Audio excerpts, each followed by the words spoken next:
the beauty of what we're doing is that it actually allows a triple win for everybody. There are park owners that we help as well do acquisitions of these parks, and then by us putting in new homes, we're raising the value of the community for the park owner, and simultaneously, we're also raising the value of the residents' homes because the appraisals are much higher and their asset is growing. And plus, the ratio of old homes to new homes is much better, which causes it's kind of like the neighborhood effect of if my neighbor remodels their home and it sells for more without me doing anything, my home is worth more in a little bit of way, right? So it really becomes a win-win to the park owner community. It becomes a win for the residents that are doing this and also the residents that aren't doing this.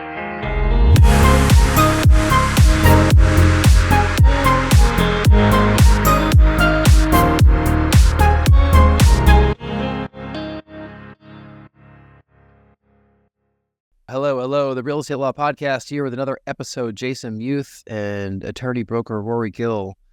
Rory, we're talking about a topic that's on everyone's mind these days, affordable housing. I don't think it's ever going to go away. It's only going to get worse. The way mortgage rates are right now and the cohort of people looking to buy housing, it just keeps getting more complicated. There's more articles. I read an article today in the Boston Globe about Gen X and millennials having a hard time getting those first houses. But we have a guest today talking about a topic that we actually haven't covered too much on this podcast, and it's a really interesting way to address affordable housing communities that would allow this. Really excited to start tackling the issue of affordable housing here on the podcast. We often think of it as a local problem, but it's something that's really impacting just about every market in our country. And, sometimes we get so caught up in what's good for investors in purchasing and selling properties, but we really need to focus our attention more on affordable housing. So whatever ideas are out there that work in different markets to help move it along. Yeah. And we'd like to welcome a mobile home expert that we found. And I think that you're really going to enjoy hearing from Franco Perez, because Franco brings a different perspective on what you might think of as mobile homes and mobile home housing, and why it actually could be something good for the generations of people that are really looking to break into the housing market, whether it's just to rent or to own, and to own that first place and to own something actually pretty nice. Because, man, Franco, you got some kicking mobile homes on your website and the videos that I've seen. So welcome to the podcast. Thanks for having me, guys. I'm really excited to be here. So talk about how you got into the space with mobile homes. I mean, your website is branded as Franco Mobile Homes. So it's a niche that I think you're covering pretty well. Yeah. I guess how I got into it is, I kind of grew up from a very middle-class family, immigrant parents. They divorced in kind of an unfortunate situations where my dad was the main breadwinner, and he fled the country after the divorce, and I was left with my single mom and my younger sister at about 17, 18 years old. But having experienced that, I remember how hard it was to try to just keep up with payments at the end of every month, just paying rent, and going through that pain of like struggling and thinking in my life, like, why is it that we have to live like this? I feel like we're great people. Why is it that the wealthy get to benefit from home ownership while we have to play in the rat race of rent and can't afford ownership at all, right? So long story short, I got into real estate, became an agent for a while, did pretty well at that. And then I for some reason ended up hating being a real estate agent, because what they would teach me is to help the wealthiest people I could help get the most expensive homes that they could, or their third or fourth investment property and that sort of thing. But I had to turn away the people that were in my shoes back then, the people that I had to say, hey, unfortunately, you don't make enough. Unfortunately, you don't have enough as a down payment, but you can come back to us later down the line. And that hurt me so much to have to say that, because I know the pain that they were going through. I know that they just want opportunity. They just want to have better financial security. So I left being an agent. I dedicated my life to try to find out how to fix affordable housing. Saw some government stuff. I didn't really love that either. And then I accidentally came across mobile homes, and come to find out what we think of mobile home parks is like trailer trash, bad quality homes, bad quality communities, but I came to find out that there's a lot of families that are starting their wealth building journey in these mobile home parks. And it's a perfect place of opportunity that's always been around, but we just never optimized the land and optimized the homes. So we built a business around converting a lot of these old trailer trash style homes and turning them into beautiful 2,000 square foot, 3-bedroom, 2-bath homes. And as we pushed the limit and make it as contemporary as could be, 12-foot high ceilings, quartz countertops, stainless steel appliances, and a great place for people to start their homeowner journey in a lot of these metro areas through mobile homes. So that's where we're at today. Are you renovating existing homes, or are you getting mobile homes brand new off the factory lot and then you're customizing those? Like what types of homes are you working with? Yeah, so most of our homes we don't really do a renovation in itself. We actually will take the whole old home, remove it completely, and then rebuild a whole new structure. And you talked a lot about kind of the affordable housing issue too, right? And a huge part of why we're having an affordable housing issue is because the cost of building homes is very expensive nowadays. Labor's expensive. The logistics of getting these permits are very expensive. Materials getting more expensive. So the cost of building housing is getting harder and harder. And like you said, it's something that's, unfortunately, the reality is it's getting worse and worse. The skilled labor that are building housing, they're 45 years old and older, and they're at an age that they're going to retire, and we don't have enough young generations that want to get working with a hammer.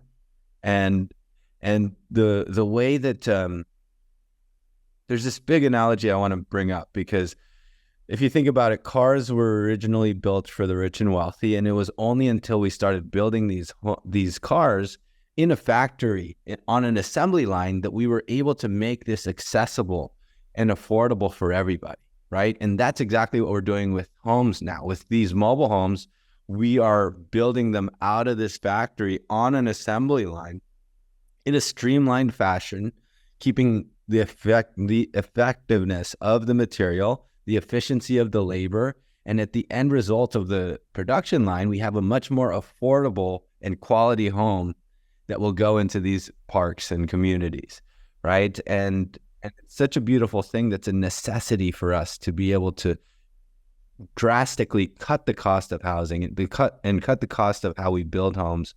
And that's what we're doing. We're replacing a lot of these old homes with a brand new home off an assembly line and having a completed product for people in many metro areas. You caught my attention when you said 2,000 square feet, because that already completely changed my perspective of what you meant by mobile homes. But can we put some numbers behind this here? How much cheaper is it to create new mobile home housing versus stick-built housing? Yeah. So I actually started out in the Silicon Valley. So these costs are very drastic based on the areas that we're at. But I'm most familiar with this within San Jose. And I'm going to express some numbers and costs, but I know that in our area, it's more expensive than most of the country, but the ratios are kind of the same. And it's important that people understand that, it's more of a stepping stone process. So, but anyways, in our area, for example, renting a 2-bedroom apartment could be about $3,400 a month. Purchasing a a median single family home is about $1.5 million, which I know is very high. But how does someone ever dream of owning their first home, their first family's home, when the rent is that high? And how do you ever dream of coming up with, let's say 10% down is $150,000 and an $8,000 mortgage and interest and housing payment? It's a very difficult feat for people. Now, in our area, the new homes that we're building is about $390,000. And with that, it's inside of a mobile home park in the same area in the same Silicon Valley area. But what I love about mobile homes, it's like a blend of both. It's like a hybrid of a little bit of rent, and you also have a lot of the ownership benefits as well, because the benefits of home ownership is you get appreciation, you get tax benefits, you also get to leverage a loan to build out your net worth. And these are things that are not normally accessible for working class people that don't have families that already own real estate. But now we get a lot of that benefit at a much more entry level cost. It's about a quarter of what a single family home would cost. 10% of that $390 would be about $39,000. And then their space rent on the land would be about $1,000. And then their mortgage would be about $2,800. So their total housing payment would be about $3,800, right? Which is just a little bit more than what they would be paying for full rent anyways, but it's not a huge leap. And this allows for it to be a stepping stone for people to get out of that rental rat race into a step above that allows for them to have a better personal cash flow, and they get those benefits, the tax benefits, the equity, the appreciation. And living there for 5 years, they have something that they can sell later down the line. Mm-hmm. Help dispel some myths in the mobile home world. So you've described, getting into a mobile home for a fraction of the price of a single family house. Is it reasonable to expect that mobile home to appreciate over those 5 years? I mean, probably not at the same rate that I'd imagine other real estate would, but are we dealing with a depreciating asset, or are we dealing with something that actually will appreciate in value? Yeah. So that's one of the very big myths, is that that mobile homes are like cars. They'll always depreciate in value.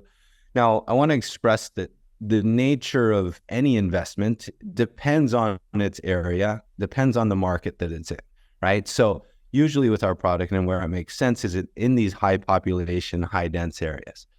So Austin, Atlanta, many markets of California. We also are doing stuff in Denver as well, right? So in these areas of high population, where the cost of living and the price of the median purchase price is a big gap, that's where we're seeing a lot of these mobile homes appreciate by a large amount. So in the last 10 years, the average mobile home has appreciated in our area by about 11% total in the last 2 years, right? So you do have that level of appreciation. And usually in high density markets, the ratio percentage-wise will match the single family home appreciation as well. And for our area, for example, there's a lot of competition when it comes to housing. Purchasing housing is very difficult to attain, and that being accessible is very important. Mm-hmm. Another myth is kind of like, how do I say this? I think one thing about mobile homes is our association around mobile homes is only really seen through the media, through movies, through Breaking Bad. And the media really makes mobile home look that way. But if we think about it, there's apartment complexes where we don't want our kids running around and very unsafe, but there's also luxury style apartments where it's like a resort, right? And it's the same thing with mobile home parks. There are, yes, a few trailer trash, unsafe communities, but there's that full spectrum where there's resort-like communities with tons of green areas, with tennis courts, saunas, spas, and that sort of thing within the community. And we shouldn't write off all mobile home parks as that bad stigma, and understand that there's tons of great communities as well. Yeah. My question that kind of works with that stigma and everything, you're working in, a very expensive market, providing kind of a stepping stone for people to get into the housing market. But it's kind of an area that's notorious for NIMBYism. And I kind of want to ask, maybe it's a tee-up question, but the local governments that you work with, are they your partners or are they your adversaries when you try to get this done? That's a great question. And it is a sensitive topic. And I do a lot of lobbying and working with governments and helping kind of have these conversations with these municipalities and that sort of thing. So I was like in Washington, D.C. last month talking to senators and that sort of thing. And the truth of it is, even real estate agents, real estate investors, they have misunderstandings about what mobile home communities are. Now, talking to senators and governors and that sort of thing, it's very important that we help them understand the importance and the value of this, right? Because we need affordable housing, and there's a lot of affordable housing that really passed that isn't as valuable as we think it is, right? I think when I do talk to these government municipalities, we let them know the true success stories of how mobile homes are doing well for their community, because some people believe that, hey, these parks are causing criminals to live in our area. These are bad people that are in our area, and they want to shut these parks down. But the truth of it is, it's not always the case. And with this, we're sharing stories of, hey, this is a teacher that was never going to be able to stay in this area. All teachers in our area are getting moved out. They're being forced to move 2 hours away because they can't keep up with survival here. Now, we have this program where we help teachers own mobile homes, and now they have that level of financial security. And we share how this is creating the start of many wealth-building journeys for many middle-class families. And that's the conversation that we're starting to have with a lot of these government entities. And, with any government topic, it takes really a lot of education around it. And that's why we push a lot of these stories on our YouTube channel. We push a lot of community tours on our YouTube channel. And we also push to showcase the quality of how we're building housing and that sort of thing. But it's really been an ugly, unattractive topic for several years. However, now, only in the last few years are we starting to see government entities want to open mobile home parks, because they've realized that it's a great success story for many areas in allowing that entry-level thing for many middle-class families, like in many of these growing cities that don't have housing for affordable housing. Communities should be looking more at denser housing such as this. Not everyone needs an expansive multi-acre, plot of land to live on where you can't see your neighbors on either side to have a great quality of life. Rory and I live in a neighborhood that was intentionally built with the homes near each other so the kids could play and we could have a big community right here. And, there's 30 kids in the neighborhood and they're in and out of each other's houses. I'd imagine that some good mobile home parks probably have a similar vibe if the same type of families are being attracted into these higher level mobile homes. I'm not sure how to phrase that. I mean, the ones that are on your website are gorgeous. You wouldn't never even know that it was a mobile home. With the level of finishings that you're putting in there. Are you seeing a lot of these popping up like as infill mobile homes in big mobile home parks, or are you seeing new parks being built or fully converted into this new style of mobile home?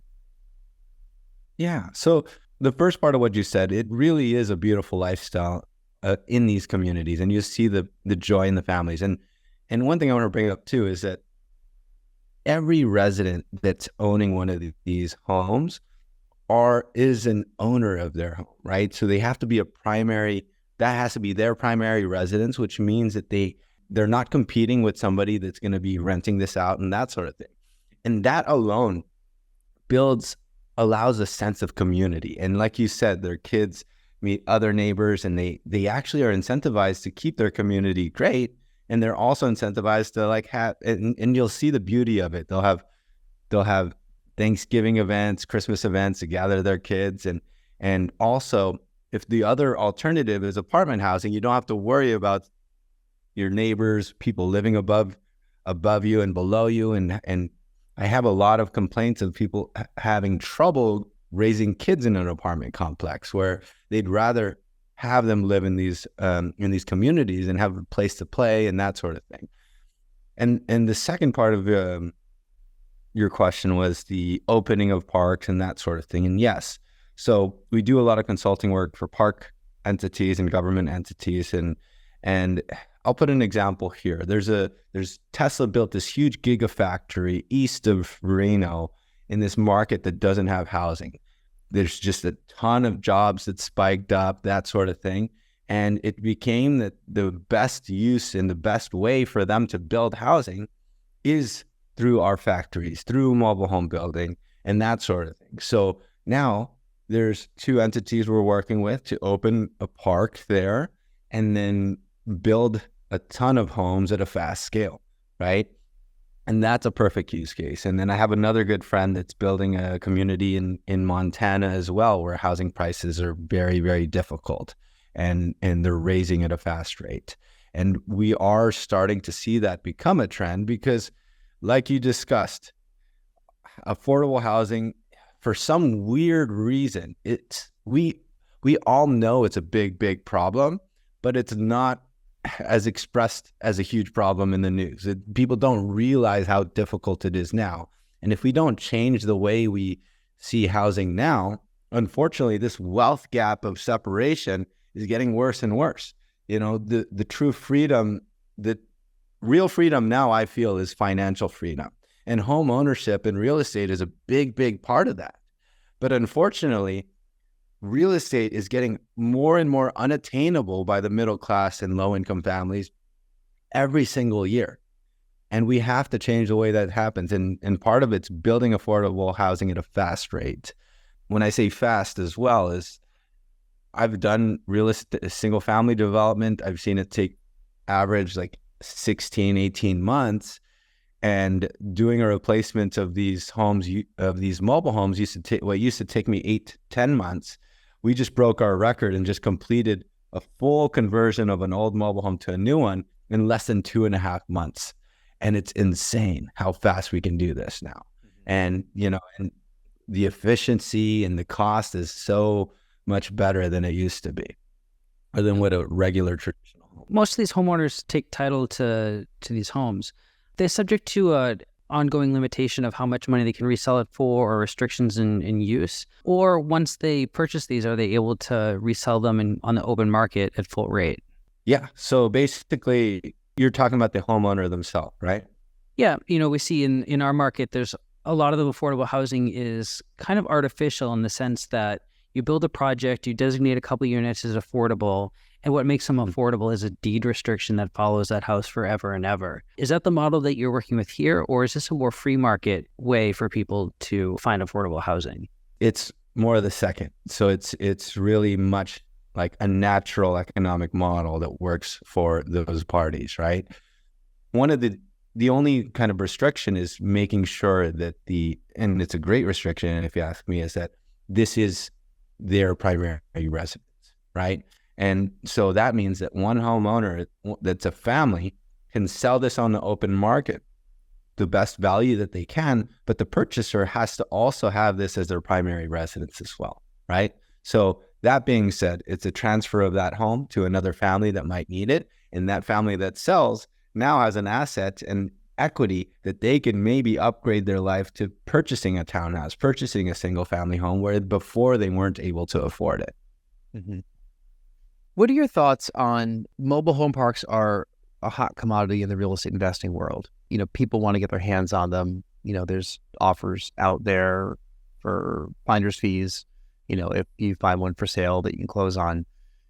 Is that good for the industry, or is that bad? Or what are your thoughts on, you know, the investor community zeroing in on mobile home parks? You know, like any asset class in real estate, there's good entities doing it in a great way, and then there's ones doing it in a bad way, right? And that's part of our lobbying, actually, is making sure that there's a lot of fair rights done in these communities that really help society. But the truth of it is the beauty of what we're doing is that it actually allows a triple win for everybody. We help, there are park owners that we help as well do acquisitions of these parks, and then by us putting in new homes, we're raising the value of the community for the park owner, and simultaneously we're also raising the value of the residents' homes because the appraisals are much higher and their asset is growing, and plus the ratio of old homes to new homes is much better, which causes it's kind of like the neighborhood effect of, hey, if my neighbor remodels their home and it sells for more without me doing anything, my home is worth more in a little bit of way, right? So it really becomes a win-win to the park owner community. It becomes a win for the residents that are doing this and also the residents that aren't doing this, right? So that's the way I see that. However, there are some entities that do this in a weird way, of just in many wrong ways. But what's happening is there's a lot of government protection around this, so which is really becoming a good thing. Before we start to get toward our final questions, Rory, I wanted to ask you about any legal issues people should be considering if they are thinking about purchasing a mobile home or entering into this asset class, probably more from the purchaser. What should someone consider? Because you're buying the house, but you're not buying the land, correct? Yeah, I mean, a lot of this advice is going to be similar to people looking at condominium communities or something like that, where you have obligations to an association. So when you're buying into a community, you want to take a close look at the rules, the regulations, the restrictions, the amenities, the costs of the community, because you are not only buying that home, you're buying a share in that kind of collective enterprise of it. And when it comes to, buying a mobile home where you may pay a land lease on top of it, it may constrain some of the financing that's available to you, but there are lenders that work with this and can help you out. So it may take a little bit of time, it may take a little bit of extra homework, but it's going to be very similar to buying into a condo association. Yeah. Franco, why don't we get to our final couple questions we ask of all of our guests, just to wrap the interview up and learn a little bit more about you, and then we'll find out where people can get a hold of you, learn more about you, and watch all your great videos. Franco.tv, is that right? Is that what you're calling it? Are you branded as Franco TV? Yeah. That's your YouTube channel. All right. First question we have: if you can get on stage for half an hour and talk about any subject in the world with zero preparation for 30 minutes, what would that be? I'd say would really be my experience of financial literacy and kind of my thoughts of what I thought was important and how that shifted and changed, and what I wish I knew as I was younger. I think that is a very important thing in learning a lot of this financial literacy that I wish I learned in school, but unfortunately it wasn't always taught there. As a follow-up to that, do you find that a lot of your clients that you work with who are purchasing homes, maybe you're also talking to them about financial literacy? Absolutely. I think that's one of the, our YouTube channel that's one of the things I'm very much passionate about. And our YouTube channel covers a lot of these things that I wish I knew. And there's not only I talk about this too, there's really not only a wealth gap, but there's also an information and knowledge gap, right? There's kind of this weird thing of like, when I was middle class, low income, what we think is known and common sense isn't actually the same with a lot of these, now that, I work with wealthy families and that sort of thing too. But now it's my goal to really help them understand, like, hey, why do these people think of assets, net worth, and it's not money in the bank? And how do we bring that information to everybody accessible on YouTube and a lot of the stuff that I wish I knew. Yeah.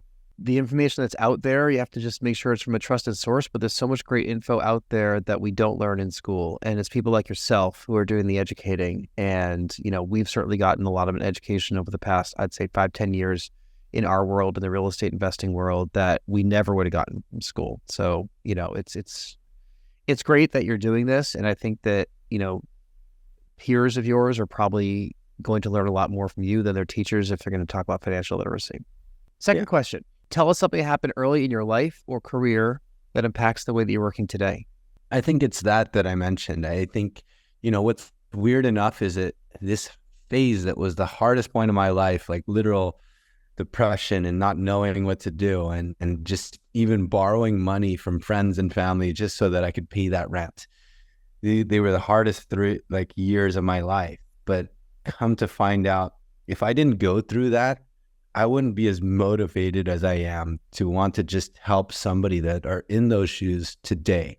Because right now, as we think of it, there's a family out there that is having that same amount of pain and stress and fear of not being able to afford that next month rent. And that is why I wake up every morning to try to find ways to create opportunities for families like that was in my shoes, right? And without that, going through that pain, I wouldn't be as driven as I am now. Could be a family listening to this or watching this right now. Yeah, absolutely. Final question we have, tell us something you're listening to or watching or reading these days. Anything in the world. You know, I read a lot of books, and I didn't go through formal college or anything like that. And all of the info I get is really off of books, through YouTube channels, podcasts, that sort of thing. So lately, as we're growing, you know, there's a different phases of our business. And now I'm learning a lot of operational books. So E-Myth and Traction is one that I'm very much on now. And for us to be able to grow and scale, I've never been one that loved rules or anything like that, but now I see the value of it if we actually want to scale and help more people. So those are two books into right now. Which role are you in Traction? Are you the visionary or are you the integrator? I'm more of the visionary, and the integration part is Christina on my team that does a lot of that role. So shout out to Christina, one that gets it done. Yes, she's a yeah. It's so fascinating because a lot of what my brain, like you mentioned, there's really two elements of the business, and one is bad at the other, and the other's very strong at what we're weak at, right? So yeah, it's a fascinating book, and I love it. It's so simple, and it is so fascinating, and it makes so much sense also. And, you know, people that are starting businesses, they gravitate to themselves first before they gravitate to their opposite. You know, it's like you need to gravitate to that person that compliments you instead of that person that, you know, sees everything through your eyes, because then now you have two sets of people seeing the same stuff instead of two different people seeing very different things. So, you know, great you're tuning in on to your business operations. Franco, we'll link to your YouTube channel and all your social media in the show notes. Where are some great ways for people to get a hold of you? Yeah, our YouTube channel, if you Google us on Franco Mobile Homes, or all of our links are on that www.franco.tv you mentioned. There you can see 3D tours of our projects, of our factories, that sort of thing. And I know we're speaking on a podcast, but I urge people to see it visually, because we can talk about it all we want, but until you really see the quality of these homes, we really push the limit to how beautiful it can be. And we pride ourselves in being even nicer than a lot of new constructions that are being built now. So, but yeah, I think those are the main websites, and yeah, see for it yourselves. Yeah, some of them are stunning. And hey, the good news is that I think we have more viewers on YouTube than podcast downloads. We have a lot of downloads, but we have a lot of views too. So open up another browser tab if you're watching this on YouTube, and go right over and start watching, you know, some of the videos that Franco's posting of the amenities that he has inside some of these houses, and you will be astounded. Rory, where can people get a hold of you? If you just go to rorygill.com, you can see all my social media and all the different projects I'm working on and the different ways you can get in touch with me. No walkthroughs of your factory, because you don't have one. I don't have a factory now. If you want to get a hold of me, you want to be on the podcast, or have questions for us or Franco, Jason at nexthometitletown.com will come right to me. Franco, thanks so much. It's been a pleasure getting to know you, and you know, you're doing great work. You're very well spoken in this area. One of the, you know, top experts we could have found in mobile homes, and I'm really glad we found our way to you. I'm glad to be here, and I love what you guys are doing, sharing knowledge and that sort of thing too. So thanks for the opportunity to be here. Yeah, our pleasure. We all win when we all learn together. So thank you so much. Thank you, and thank you for listening. If you've enjoyed this episode, we love it if you can give us a 5-star rating or comments. We read them all and we respond to them. And again, any questions, reach out to me or reach out to anyone that you've heard in this podcast. Till next time, we'll see you next time. Bye.